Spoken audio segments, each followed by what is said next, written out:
আসসালামু আলাইকুম। মানুষ যখন প্রয়োজনের মানুষ থাকে তখন তার চারপাশে ভিড় জমে, ফোন আসে, খোঁজ নেওয়া হয়, আপন বলে ডাক দেওয়া হয়। কিন্তু প্রয়োজন শেষ হতেই সেই কণ্ঠগুলো হঠাৎ নীরব হয়ে যায়। তখন বোঝা যায় সম্পর্কে আসলে সম্পর্ক ছিল না, ছিল প্রয়োজনের হিসাব। এই সমাজে অনেক সম্পর্ক গড়ে ওঠে স্বার্থের ভিত্তিতে। যতদিন আপনি কাজে লাগেন ততদিন আপনি গুরুত্বপূর্ণ, আপনার ঘরে আলো থাকে, আপনার কথার দাম থাকে। কিন্তু একদিন যখন আপনার প্রয়োজন ফুরিয়ে যায় তখন আপনি অচেনা হয়ে যান চেনা মুখগুলোর কাছে এবং চেনা মানুষগুলোর মাঝে। সবচেয়ে কষ্টের বিষয় হলো এই সত্যটা আমরা বুঝতে পারি দেরিতে, বিশ্বাস করে ফেলি, ভরসা করে ফেলি, ভাবি এই মানুষগুলো বুঝি সবসময় পাশে থাকবে।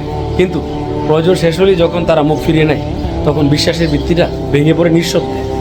সবচেয়ে কষ্টের বিষয় হলো এই সত্যটা আমরা বুঝতে পারি দেরিতে, বিশ্বাস করে ফেলি, তবু এই কষ্ট আমাদের একটা বড় শিক্ষা দেয়।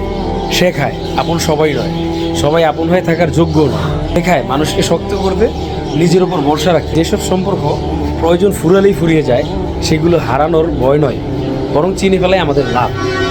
শেষ পর্যন্ত টিকে থাকে অল্প কিছু মানুষ, অল্প কিছু সম্পর্ক, যারা প্রয়োজনের জন্য নয় মানুষটার জন্য পাশে থাকে। আর তারাই জীবনের সবচেয়ে বড় সম্পদ। লেখাটা সংগৃহীত বা বাস্তব।